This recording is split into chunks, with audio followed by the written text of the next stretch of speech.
This episode of the Modern Therapist Survival Guide is brought to you by Curt and Katie at Therapy Reimagined. Wow, that sounds like us. Are we actually sponsoring this podcast? Yes, we are. Yes, we are. During overwhelming or uncertain times like this, it can be especially helpful to seek supervision or consultation. When you can't get out of your own panic or concrete thinking, we'd like to be your thinking partner. But we know that money is uncertain, so we're offering our 50-minute hour at half price. That's right, a consultation with Curt or me while we're stuck in quarantine for only $100. Listen at the end of the episode for more information. You're listening to the Modern Therapist Survival Guide, where therapists live, breathe, and practice as human beings. To support you as a whole person and a therapist, here are your hosts, Curt Widhalm and Katie Vernoy. Hey everyone, this is Curt and Katie from the future. We recorded this episode a while ago and thought that this was an important topic that many of us are going to face in our practices in the coming months. While the episode talks about first responders and specifically police officers and EMT professionals, based on what's going on in the hospital settings now, we imagine that you can also just silently put in doctors and other healthcare professionals who are facing all sorts of work around medical trauma right now. It's so important for us to pay attention to this right now. And we recognize that as you're listening, it may feel a little bit off because we were talking kind of on the heels of some mass shootings and stuff like that. So we just wanted to put this preface so that you could contextualize it, but also recognize that this stuff is really important now for our medical providers as well. Take a listen and then join us over at the Modern Therapist group on Facebook to join us in the ongoing conversations about how we navigate through these uncertain times.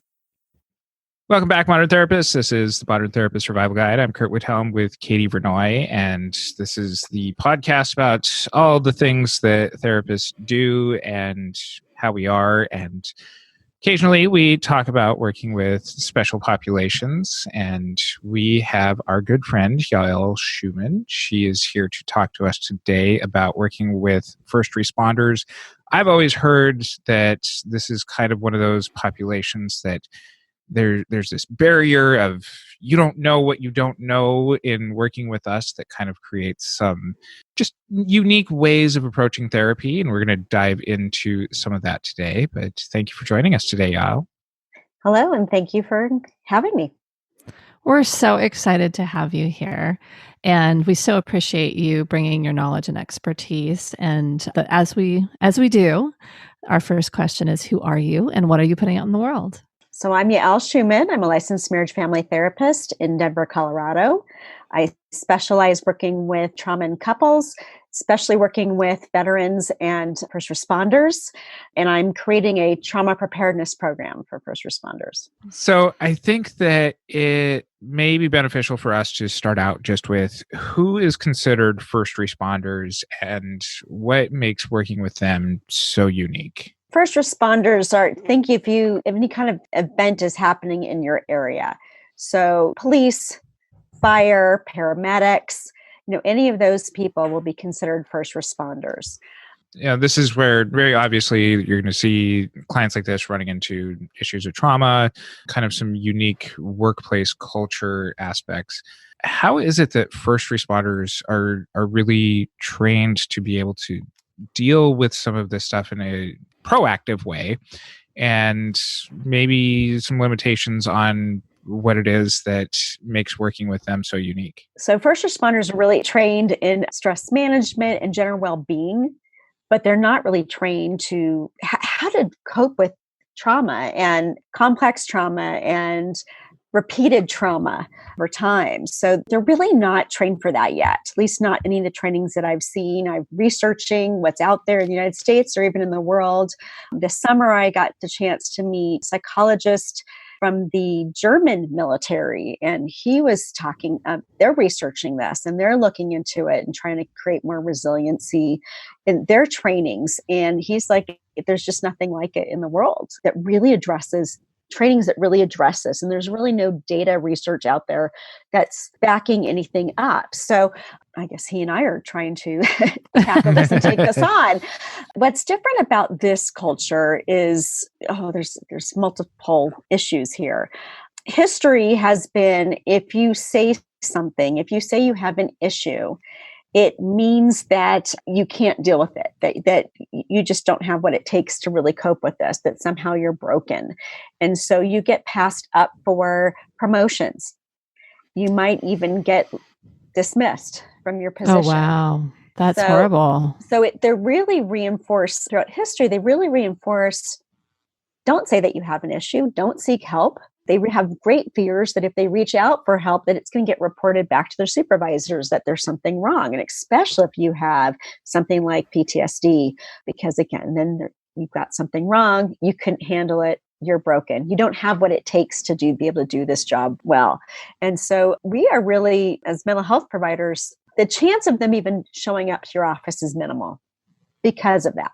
So that's a major hurdle that first responders have to overcome. I do see some changes, especially here in Colorado, but even in the EMS world, that they are trying to change that. They're asking for it. They're asking for, how can we address these traumatic issues? We're losing too many people to suicide. How can we do this differently? And here in Colorado, I know for at least police officers, they are addressing resiliency and trying to change that. So I'm hoping at least the conversation is truly starting here. So that's some of what they're doing. The other piece is when they walk into the therapist's office, is the therapist really trained? Mm-hmm. Have they had specific training in the culture of first responders? Did they understand some of these issues and what they had to overcome to even get into our office to begin with?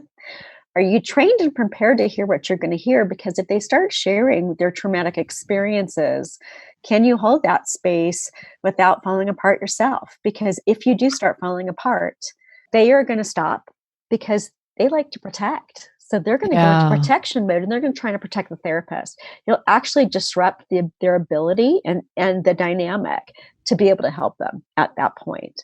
So you have to be able to hold space for the trauma and to be able to be resilient, to be able to process that yourselves without affecting your client. I think it would be so challenging in the therapist seat, not having been a first responder, to be able to sit with that, because to me, and this is me kind of imagining, so I'm going to ask the question, but as you're talking, I'm imagining what it would be like to go and rescue people from a fire, and to see people that didn't make it out, or to be at a shooting and being and contemplating how to handle that, or contemplating the things that are happening there. I think, to me, the way that I think about disaster or crisis or those types of things, oftentimes it feels very surreal. I think about movies. I think about things that are very curated in how they're presented to me. And I imagine that stronger work with the first responder would be to be able to really be completely open and have a container for anything, no matter how disturbing it was. I think being able to share something that is extremely disturbing and not carry that weight by yourself, it to me seems like it would be a critical aspect of therapy. And so I guess, I'm kind of coming around to the question, which is, what does it feel like to sit in that seat? And what do you really need to be prepared for? What are the types of things that you might hear, and how do you prepare for that? Okay, so some of the things that you might hear is certain things that trigger them. I think a common thing is, especially when they find children that are harmed or deceased, mm-hmm. that especially hits home. They might have kids their own that they have at home. And so it becomes very personal to them when they find a child in a car in a back seat. I heard a story of a first responder who came upon a car accident and reached in to unbuckle the mom. And as they reached over to unbuckle the mom, they saw in the back seat a child who did not make it. And so that was the major trigger for them anytime they reached over to touch a car buckle. Mm-hmm. Those are the kind of things. I know I've also heard stories here in Colorado of some of the mass shootings and school shootings. Sometimes the shooter's a teenager or a child. And the thought of, I might have to go in and shoot a child. Wow. So I think it just hits them harder. It's not that, the other kind of situations when they're dealing with adults and things aren't sometimes disturbing to them. But I've heard over and over again, when it deals with children, that becomes very difficult. And I think for the average human being, it is, more difficult when you think of children. Oh, sure. So those are just kind of some examples that might come in that they might talk about. And as you said, if they find, someone who didn't make it in a fire and all of that, it's hard for them. They want everyone to be safe and okay. So anything short of that to them is unacceptable. They feel like they failed. And so they'll talk about all of that. One of my favorite tools that I have, and the best way I can explain it is I have a basket and it's full of like wooden balls. And what I kind of explain to people, therapists and clients, is, how do we have boundaries with it? How do we not own what other people share with us? And so I talk about as if someone hands that basket to me and says, here, look at all my stuff. Look what I experienced. And I can look at that basket, I can hold that basket, and I can look at all the different balls.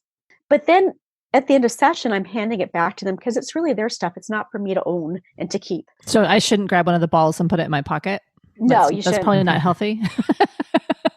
It is not healthy to hold on to it because that's how we burn out.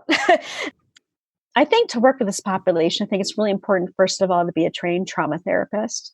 There's a lot of trauma that's involved that you should always be looking at. There's a class through EMDR that talks about working with first responders and military and their culture and how to work with complex trauma. And one of the things, E.C. Hurley is the psychologist that's doing the training. One of the things he talks about is making sure that you're assessing for the trauma. You should always assume that there's a trauma there until you find out there isn't. But that's the assumption. Kind of potentially different from other clients with first responders. The assumption is that there's trauma. Yeah. Okay. When working with them, that the assumption should be that there probably has been some trauma experience that needs to be addressed until you find there's none. The other things you always need to assess for is suicide ideation and substance abuse. And in my personal experience, if we don't ask the questions, sometimes they don't tell us. The clients don't share. I always, every session, ask all my clients, do you have any suicidal thoughts? I imagine for a lot of people in first responder situations that are arriving here, that there's a couple of aspects that I'm just now arriving to. That one is, you talk about the isolation within the profession of not being able to talk with their colleagues for fear of those promotions. I imagine that for a lot of them, they have family members that don't understand what's going on at work, that there's a depersonalization that comes after these incidents, and also just the potential for, especially in larger scale incidents, of the re-traumatization that can come with the news cycle and just constantly having information presented in a variety of different ways, even when they're off duty. I imagine that these are some of those things where, as therapists, we understand, that there's that hard day at work where you just want to go home and you just want to kick your feet up and just not deal with anything else, that your mental load for the day is used up. I've got to imagine in that hypervigilance that comes up after these incidents with first responders, that they've probably got to be going through something very similar, right? Yeah. Imagine having these kinds of experiences that I described earlier, and then going home to your family. Yeah. It would be really difficult. I know it would be difficult for me, and I got training and I can contain and I have all these skills, but to go home and try to act like life is normal and play with your kids and be loving towards your spouse. I mean, I think it would be very, very difficult. And I think they do really struggle to find some normalcy, to be able to put that stuff away. So they do need ways to process it. They do need ways to cope with it. I do know that there's a big push, and again, especially here in Colorado, for peer support and to talk to peers, but it's still really not enough. And interesting enough, I was talking to Cindy Doyle, the couple she works with, and she was talking about how she really works with couples and really addresses some of the issues because this stuff constantly is coming home. It is constantly coming home. And I think the biggest thing they do is kind of shut down and just say, oh, it was a tough day at work. And that's when, the beer comes out and I'm Yeah. just going to watch TV or I'm going to do something else. And I'm going to try and disconnect so I don't take it out on my family. And I certainly don't want to share it with my spouse because I don't want them to get upset about what I experienced. I want to protect them too. Remember, these people are protectors. This community is a group of people who want to protect us. That's what their very essence is about. So they're certainly not going to go home and share with their spouse and let them know all the details about these things, even though that might be really helpful to them because they don't want to cause harm to their spouse in that way, emotionally or mentally.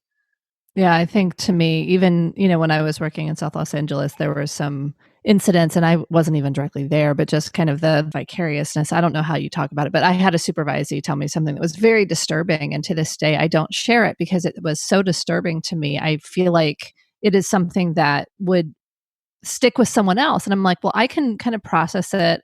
I can kind of let it go. And, and I only think about it kind of in these situations when we're talking about that stuff. But it was like, I don't want to tell anyone this because I don't want them to have to carry it.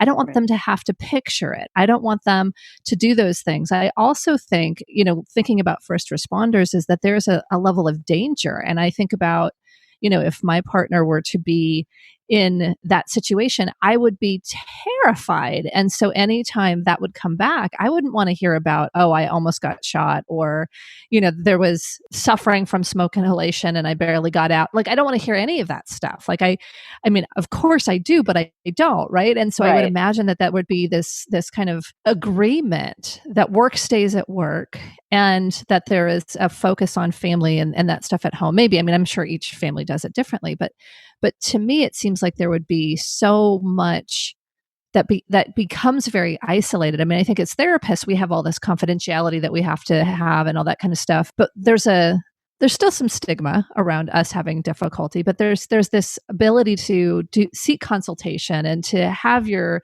colleagues and to go to therapy if you can get past the stigma for therapists and therapy. Like, I think we have a little bit more, but there's still that, I can kind of imagine the isolation and I don't feel like I'm facing life and death on a daily basis. Right. So to me, it just seems like there's a lot of barriers for these folks to be able to get the support they need.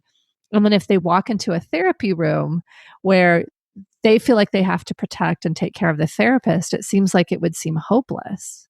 Yeah. And that's exactly it. It's hopeless. And I tried this and it didn't look, it happened. And then they say, okay, well, this wasn't a good idea after all. Mm-hmm. So we really need, as therapists, we really need to be prepared. Yeah. If you're going to see first responders, you need to be prepared. You don't want to send someone saying, well, I tried this didn't work, forget this. Yeah. You want to be able to really meet the needs of that client because that might be the only time they try for it. They try to get help. So to address that a little bit more head on, like, what are the mistakes that therapists typically make? Because obviously us like melting down, it's a big mistake. I'm thinking about Lucifer. Do you guys watch Lucifer? No, I haven't it was the watched Netflix show. So there's a therapist who is the devil's therapist and actually finds out he's the devil. He like shows his devil face and then she just completely melts down and kicks him out of the office. And he's like, I won't spoil the rest of it, but it's this idea of there's something so horrible inside, like the devil or what you've experienced. And then the therapist just completely lost it and like was like, blah, blah, blah, blah, and like could not even handle it. So that's what I was picturing when you were talking. So I'll give Curt the permission to cut that out if you want. But so besides melting down, what are the things that therapists oftentimes get wrong with first responders? Like, I think I mentioned it before, but it is understanding the culture, understanding what they face, understanding some of their fears or their concerns and worries. I think you really have to understand that culture. So if you've not gotten trained in that culture and truly trained, it's not me giving you this podcast and then, so people aren't trained right now, like they can't know, like they've listened to the podcast and now they're good to go. No, I would say take a more thorough training and really understand the culture for first responders. And I'm taking multiple classes and advanced classes because I just want to make sure that I'm really going to meet those needs. I think assessing for suicidal ideation and substance abuse along with trauma is incredibly important because these are common issues that they face. And if we're not, and sometimes they will not bring it up or they'll once tell you at intake, no, not a problem, but it might be really a problem. So it's just, I mean, I know if you say, oh, you have substance abuse issues, and they say no, I've had clients who say, no, it's not a problem. And I'm like, oh, do you drink alcohol at all? Yeah, I have a beer. Oh, how many beers do you have? Well, I have a case a night. So you really have to ask pointed questions and ask detailed questions to really get a truthful answer. And I Yeah. think this is something you really need to explore and talk about and attend to. And then also be able to, like I said, be able to hold the space, not having a meltdown, not having, I've heard stories of therapists asking for a moment to get themselves back together and leaving the session to be able to Wow. do so. And, I'm not trying to shame any therapists, but that's going to shut your client down. For sure. And that's almost the worst thing you can do to this client, because they're not going to feel okay opening up to you, because they're going to want to protect you. And you've shifted that dynamic of who's taking care of who. Those are the major things that therapists really need to watch out for. Those are three, major mistakes that you can make that I would make sure you're really prepared to hear what you might hear and experience, and that you're really ready, open to explore and really look at what their issues might be and what hurdles they need to overcome to be able to do their job well. When it comes to kind of these coping mechanisms, the substance use and all of these other things that can show up that, if you are well trained and you are now pointedly asking for, what kinds of protective factors do we start introducing with first responders to help them be able to cope in ongoing ways, dealing with not only the single incident traumas, but the cumulative traumas that are coming up? So I think we really need to focus on resiliency, the neuroplasticity. I mean, these are words that are getting batted around a lot in our profession. And I think we really need to look at those. The biggest thing, I'm trained in EMDR. So the biggest thing I've seen in my office is that when I'm doing phase 2 of EMDR, we're talking about resourcing and giving coping skills and ways to contain and to be able to focus. Think of mindfulness exercises, all the things, different things we do to help prepare someone to be able to process trauma in a safe way and feel like they have control and they can handle things are ways to help our first responders stay within the moment when they're facing a traumatic event. And so what happens in their neural pathways and the cognitive messages that they get is, I can handle this. I can contain this. I can be in the moment and make good decisions and then process the trauma. What I'm suggesting is not that we're going to be able to keep them from experiencing trauma, but how can they experience trauma in a way that I can handle it in the moment? It's not going to impact me as negatively. And I can kind of hold it together until I can get treatment. This makes sense to me as a fellow EMDR practitioner. I'm like nodding and I'm thinking maybe I should ask more questions. And I mean, I think that this really does speak to that, the understanding of the culture, the understanding of trauma, whether you're an EMDR trauma therapist or one of the other modalities of working with trauma, but of really understanding trauma and really understanding the culture that comes along with the territory of working with these kinds of clients. And to really embrace that, this is not, that wonderful therapist-y, like, feel your feelings while this is going on, because that gets in the way of a first responder's job.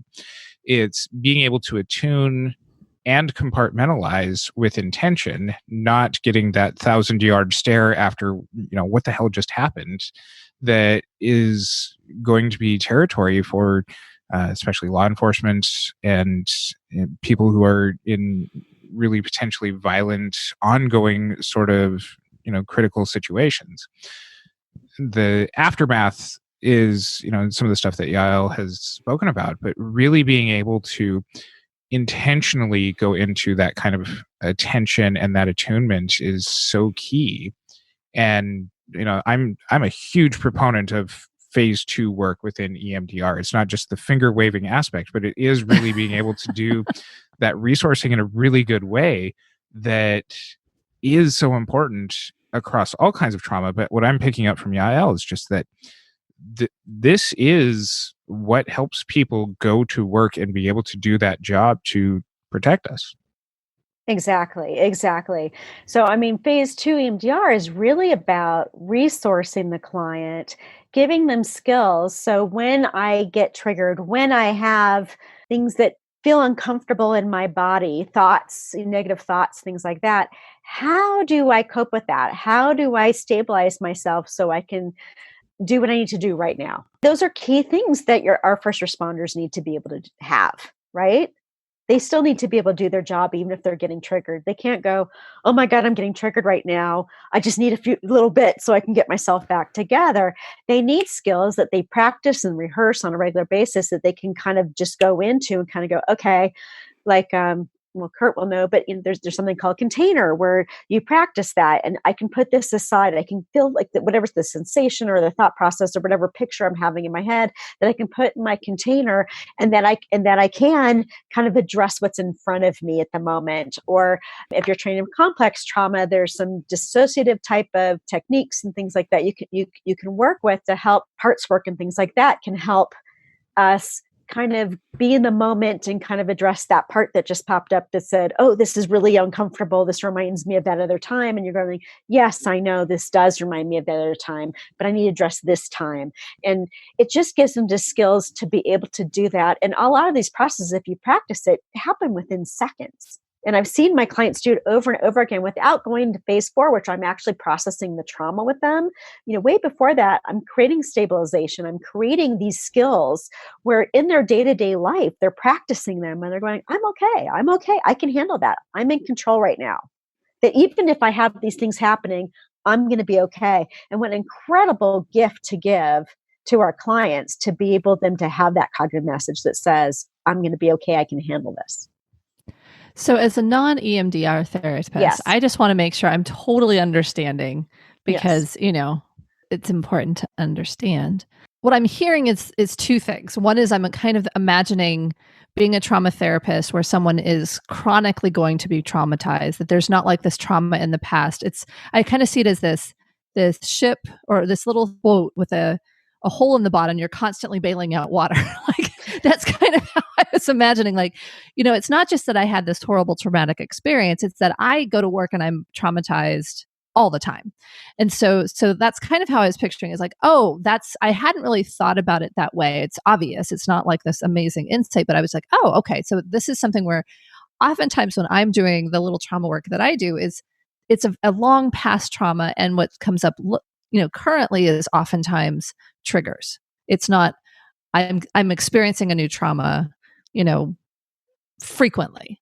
It's Right. not part of how I move through the world. So that was like, okay, so that's a big difference is that you, in some ways, and this is how I'm hearing the resourcing and kind of the container and the practicing skills, is it seems like you're pre-treating the trauma. Like you're putting the stuff in place so that they can kind of manage the trauma as it's happening.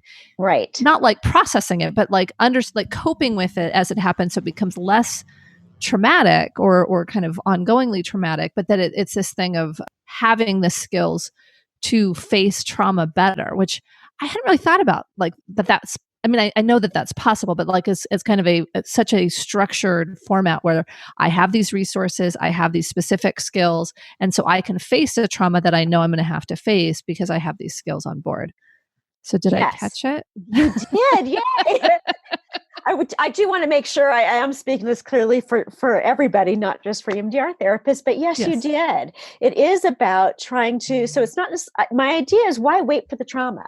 Why wait for these populations, these communities that we know have a high likely and a high risk for trauma? Why wait till they experience the trauma and then do that uphill, climb to try and, get around it and process it and get ahead of it?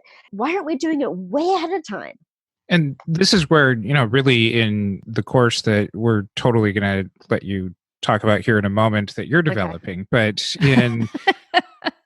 in presenting this to first responders and the oversight organizations is, as a preemptive measure, phase 2 work of, it's like you sign on for the job, you get your uniform, and it's immediately just phase 2 work of preparing yourself. It's not, I'm going to outthink my trauma. There's plenty of research that suggests that that is just the worst way to go into it. It's not this, tough bravado of just like, I can handle everything, but it's being able to accept that this is a tough line of work and that to do ongoing work in it involves attuning to yourself. Right. And think about it. When first responders go to their basic training, they are taught over and over again how to do their job, the tactical parts, jumping out of windows, being able to, for firefighters, they have to know how to jump out of a window and get down, climb down out of a window if there's a burning building.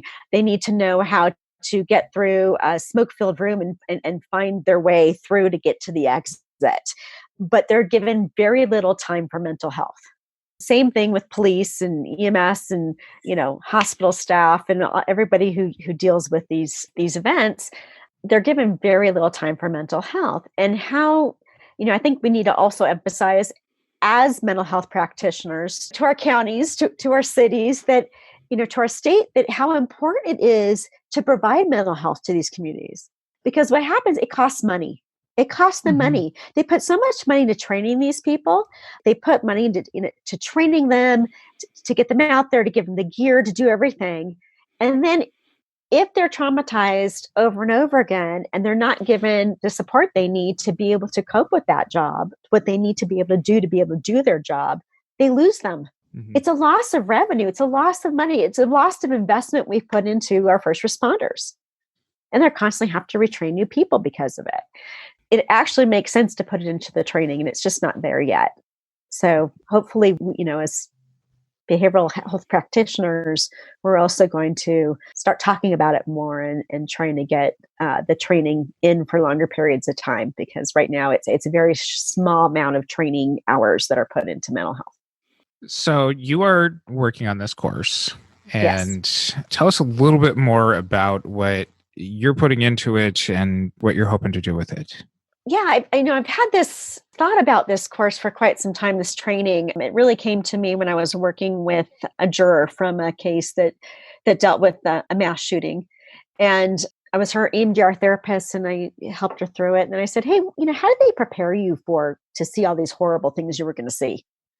And basically she was told, hey, you're going to see some distressing things. If you need therapy, we'll pay for it. Wow. And that was it.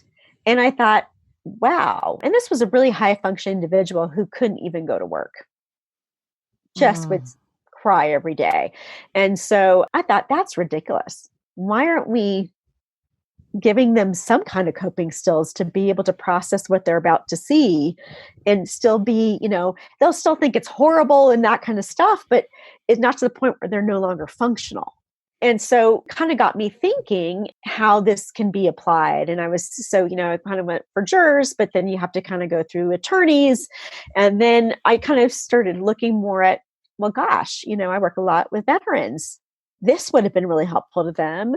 And look at our first responders. And these are people who have to deal with this all the time. And so that's what really got this program started. And what I'm trying to get out there is we can do better to support these communities of people who serve us, who protect us.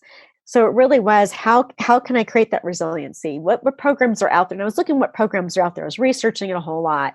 And it really has to do with mental wellness. A lot of the programs that are out there and trainings are out there right now to prepare them for what they experience. Out of the University of Arizona. I mean, they've got wonderful programs that they created, but it really was stress management and just regular well-being. So they talk about the importance of, eating 3 nutritious meals and getting your, approximately 8 hours and getting your exercise in on a regular basis.